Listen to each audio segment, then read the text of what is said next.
Saudações zoológicas! Eu sou a Amanda. E eu sou o Bruno, e hoje a gente trouxe aqui um plantão Zoomundo para falar de uma notícia que está mexendo com a paleontologia nos últimos dias, um dos fósseis mais impressionantes que a gente já comentou aqui no canal, que lembra muito um outro fóssil famoso, só que dessa vez está envolvendo um mamífero pequenininho atacando um dinossauro 3 vezes maior.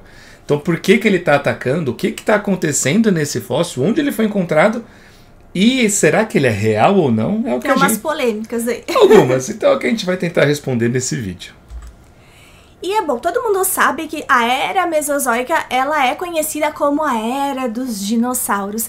Mas nessa época já tinham mamíferos ali começando a aumentar sua diversidade pelo mundo. A gente atualmente está fazendo um especial sobre a origem e evolução dos mamíferos, né? Começando ali com os sinápsidos lá no Carbonífero.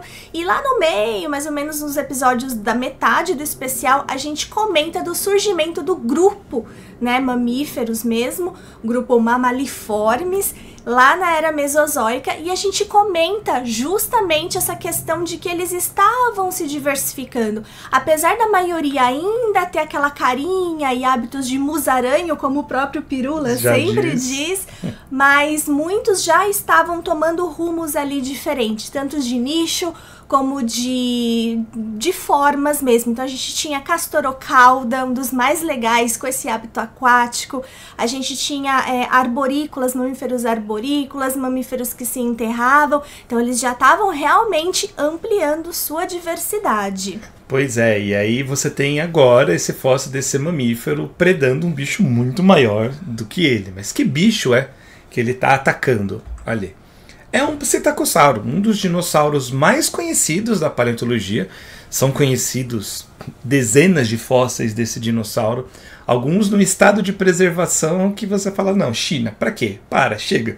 Incrível, né? Sempre da China, mais e mais e mais fósseis.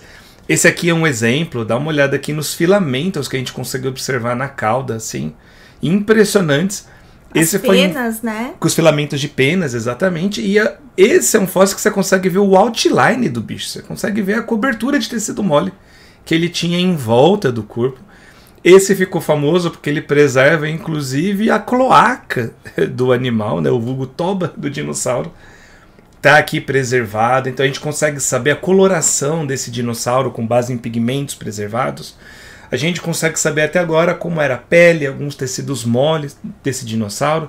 Então são fósseis impressionantes. E agora, mais um fóssil impressionante de um psitacossauro aparecendo. E é um ceratopsídeo, né? É um ceratopsiano, né? Ceratopsiano, dentro desse grupo, famoso o parente do famoso dinossauro preferido da Amanda. É o Triceratops. Né? Bom, e onde que ele foi descoberto, né? Ele foi descoberto na China. Para variar, né, os fósseis assim mais incríveis têm sido descobertos na China, né, em alto grau de preservação, assim, com muitas informações e que consequentemente traz muitas informações pra gente também. Por que será que eles fazem isso com a gente, né? A China sempre causando inveja da gente. Pois é.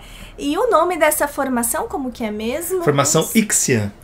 Pois é, Ixian. Ixian. Não sei como se pronuncia, provavelmente não é assim, desse jeito. Mas aqui a gente colocou a foto dessa formação e o mapa logo acima. O artigo é bem recente e já está causando aí algumas polêmicas justamente porque, né, tem esse alto grau de preservação, mas ao mesmo tempo é tanta informação ali que, né, tá gerando um pouco de desconfiança. A gente vai discutir mais adiante. E vamos conhecer, então, o fóssil? Vamos conhecer. Que fóssil é esse? É esse daqui. É o fóssil de um esqueleto completo de um psitacossauro, aqui com a cauda envergada, e embrenhado no meio do fóssil, você tem um outro esqueleto completo de um mamífero chamado Repenomamus. Que tipo de mamífero é o Repenomamus? Para quem está acompanhando a nossa série, a gente contou a história de cada um dos grupos de mamíferos e dos sinápsidos, né, antes deles, conforme eles foram surgindo. Então esse aqui a gente falou, se eu não me engano, no vídeo 7 do nosso especial, que ele era um eutriconodonte. Ele é um grupo que está na direção ali, indo em direção aos mamíferos térios, que hoje em dia são os marsupiais e os placentários, mas ele ainda não chegou lá. Então esse fóssil está aqui embrenhado e de um jeito incrivelmente preservado. De qualquer maneira, o que está se discutindo é a posição dele ou não, se essa posição é de fato natural. Mas mesmo que descubra-se, a posição não foi exatamente desse jeito, houve uma certa manipulação, o fóssil continua sendo incrível. O fóssil é absurdo de incrível, gente. Completo, né? Os dois ali com esqueletos completos, muito bem preservados, tridimensionalmente, inclusive, e de uma qualidade absurda, assim, né? Parece que a gente tá vendo um esqueleto de dois bichos que acabaram de morrer, assim. E não do Cretáceo, no meio do Cretáceo ali, esses bichos com mais de 100 milhões de anos de idade. Justamente. Coloca o mouse ali em cima da mãozinha dele, na boca do psitacossauro. Gente, que incrível, né? Os dedinhos, cara. Os dedinhos dele, né?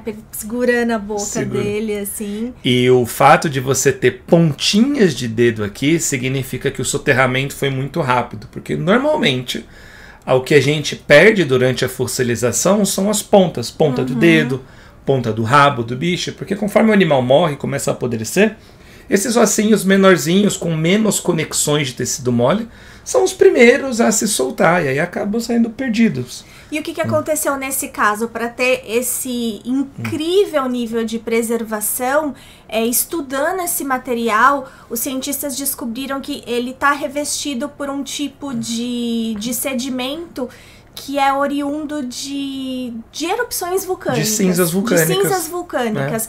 Então, eles estavam ali lutando, né, brigando, provavelmente com um mamíferozinho tentando até morder, né, pela posição que tá ali o crânio dele e tudo mais. E provavelmente, né, a hipótese que é apontada é que teve uma erupção vulcânica lançando cinzas e eles morreram justamente nesse momento, né? Foi um processo, assim, muito rápido.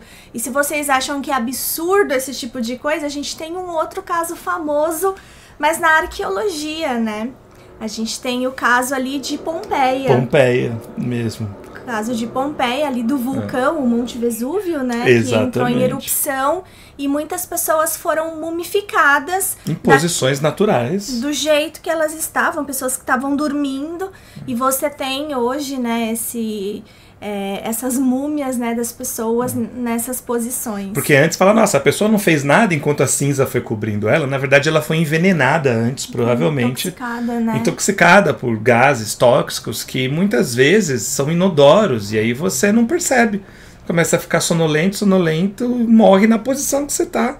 E aí depois vem a cinza vulcânica e cobre. Então foi provavelmente isso que aconteceu em Pompeia e provavelmente isso que aconteceu aqui também. E como é que a gente sabe que eles estavam brigando, né? Quais são as evidências que indicam que esses bichos estavam brigando?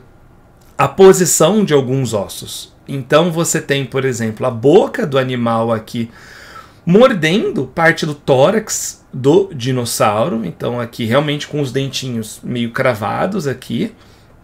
Você tem o psitacossauro mordendo a patinha do Repenomamus ali, provavelmente pegou para morder, ver se o bicho largava, né? Esses bichos não largam. E pegando aqui também. E você tem também essa outra patinha dele segurando no meio das patas do psitacossauro. Esse ponto em particular é um ponto mais problemático, isso que a gente vai falar mais para frente.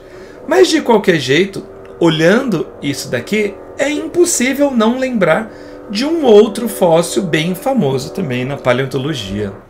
Muito famoso, né? Os dinossauros lutadores, onde a gente tem um Velociraptor e onde a gente tem um Protoceratops, os dois lutando, e o fóssil, assim, extremamente bem preservado, um fóssil que também é do período Cretáceo, e você tem os dois se engalfinhando ali, literalmente, né?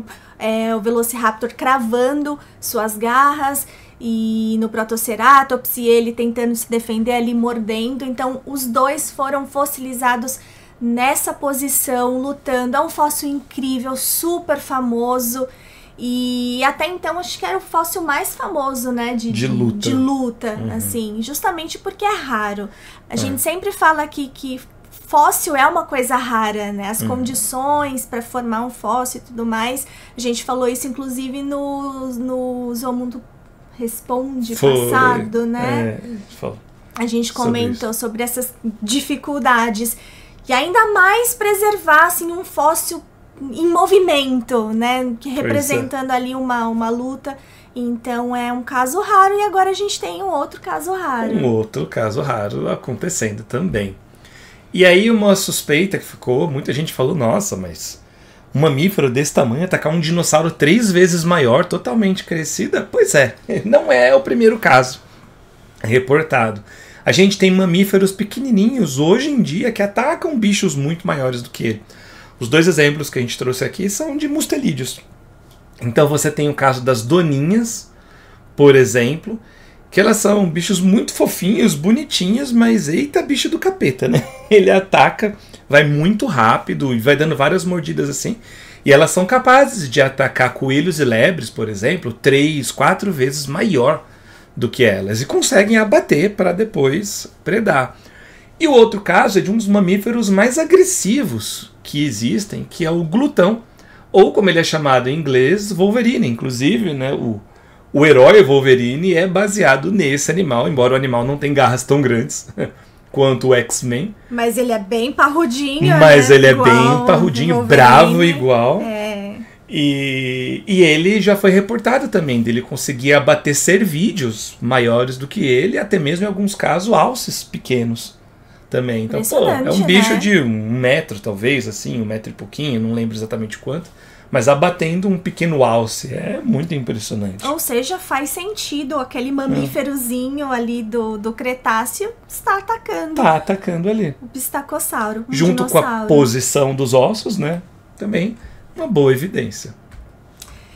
Pois é. E agora você que é paleontólogo, né? Quero saber a sua opinião, porque tem gente que tá um pouco desconfiado, né? Porque o fóssil tá perfeito demais.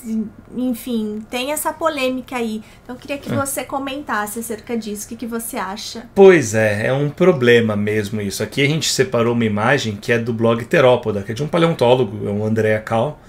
E ele levanta algumas questões sobre o fóssil. O ponto-chave que ele levanta aqui é em relação a essa pata traseira do Repenomamus, que está em amarelo aqui, com essa linha amarela, e as linhas vermelhas são os ossos do Psittacossauro. E se vocês repararem, essa primeira linha aqui de cima é o fêmur, é a coxa do Psittacossauro. Enquanto embaixo você tem 2 ossos aqui, que são os ossos que vêm depois do fêmur, que são a tíbia e a fíbula, que ficam ali na região da canela. A gente tem também esses 2 ossos. O problema é que coloca a mão aí na sua canela, na sua panturrilha. Você não consegue sentir onde fica um osso, onde vai o outro, porque entre esse meio aqui do caminho, entre um osso e outro, ele é todo preenchido por tecido, vasos sanguíneos, músculo. Você não consegue pegar seu dedo e atravessar aqui no meio. Então, como esse dedo do dinossauro está atravessando bem aqui no meio, aqui. Esse é um ponto. Fora a posição também tá meio estranha. Ele tá se localizando. Tudo bem, o bicho pode ter dobrado a perna aqui para ele ficar localizado. Mas se a gente está partindo da hipótese que esses bichos foram enterrados ali na hora, porque algumas pessoas levantaram, podia estar apodrecendo, e aí foi entrando aos pouquinhos. Beleza, só que a gente está partindo da hipótese que ele foi enterrado na hora, no momento. É verdade. Então, no momento em que ele foi enterrado, a posição se mantém aquela, né? Você não vai se mexendo depois de enterrado, a posição se mantém. E aí, como que seria mantida essa posição se o animal, né, não foi capturado exatamente nessa posição no momento de seu soterramento? Então, levanta algumas dúvidas sobre a veracidade. E um outro ponto que também levanta dúvidas é de um outro caso famoso, que é o caso do Archaeoraptor, um animal que foi descrito, eu não lembro agora quando, mas foi entre o final dos anos 90, começo dos anos 2000, foi colocado como mais um elo perdido, né, entre dinossauros e aves. Tem um monte de dinossauro, de fósseis preenchendo essas lacunas, Mas esse em particular foi um hoax, né? Foi uma fraude. Uma pegadinha, né? Uma fraude. Uma pegadinha científica. Algo que foi colocado ali, né? Ele, na verdade, é uma quimera.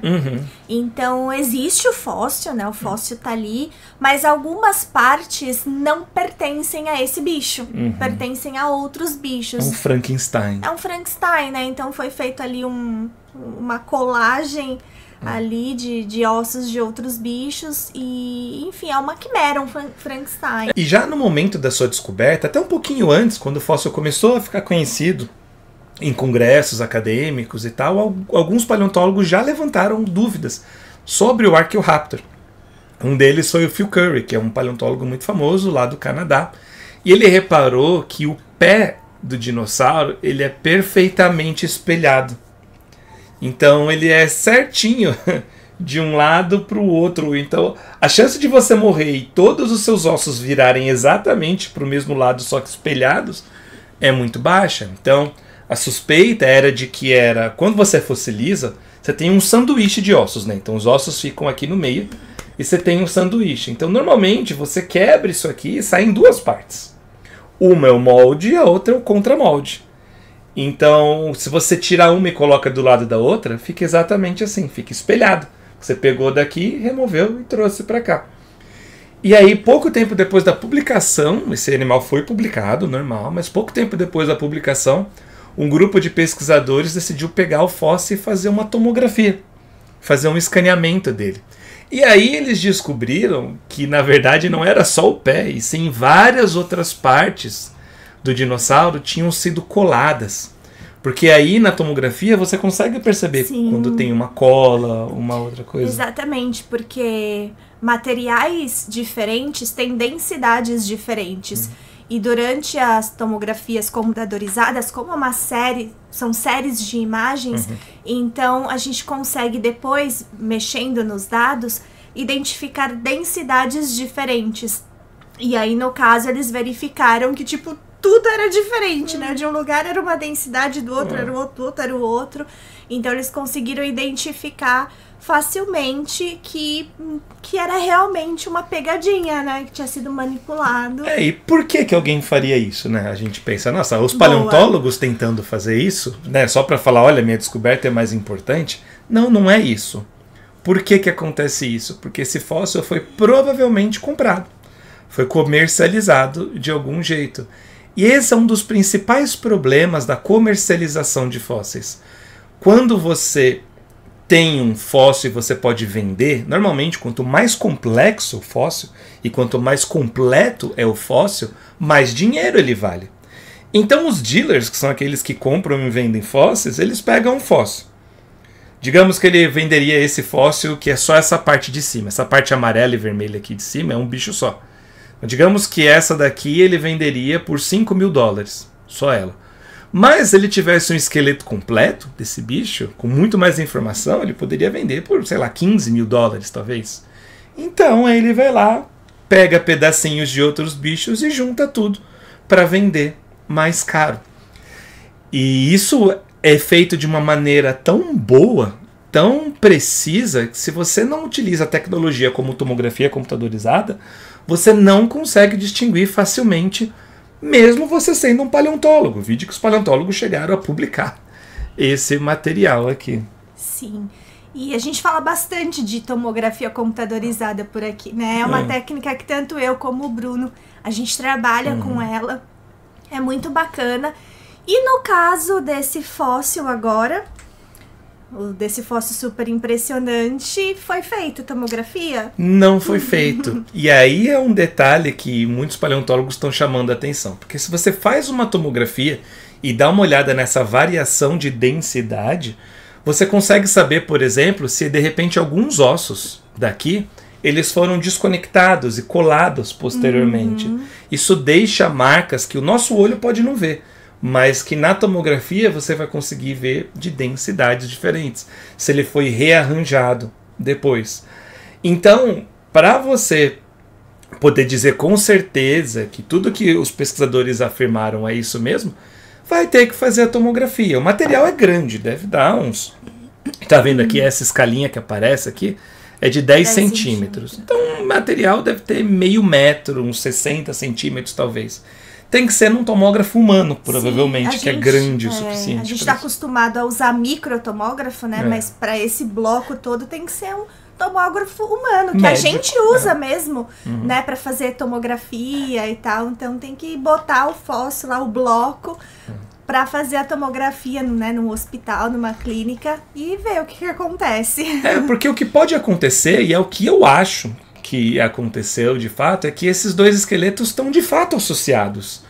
Só que talvez não todo o esqueleto do mamífero está associado dessa maneira. Por exemplo, essa parte aqui da patinha traseira dele poderia estar deslocada longe, e aí alguém foi lá e encaixou. Ou poderia ter sido associada de um outro jeito, de um outro material, mas eu acredito que pelo menos parte do mamífero foi encontrado de fato associado aí. Tem certas regiões que seria muito difícil fazer uma manipulação. E de qualquer maneira, independente desse questionamento da posição em si, né, dos dois, mas os dois estão com o esqueleto ali completo. É um fóssil impressionante, é um fóssil tridimensional, é um fóssil incrível. Então, mais uma vez, a China nos revelando esses fósseis incríveis, né? E que continue revelando mais. E que continue revelando mais, porque isso ajuda a gente a desvendar o nosso passado. E se você quiser saber sobre que tipo de animais eram os eutriconodontos, quando que eles surgem, como que eles eram, a gente vai indicar o vídeo 7 do nosso especial, que está aparecendo na tela agora. Nos vemos no próximo vídeo. Tchau. Tchau. E gostaríamos de dedicar este vídeo a todos os nossos embaixadores e embaixadoras que nos ajudam muito a continuar criando conteúdo aqui no canal.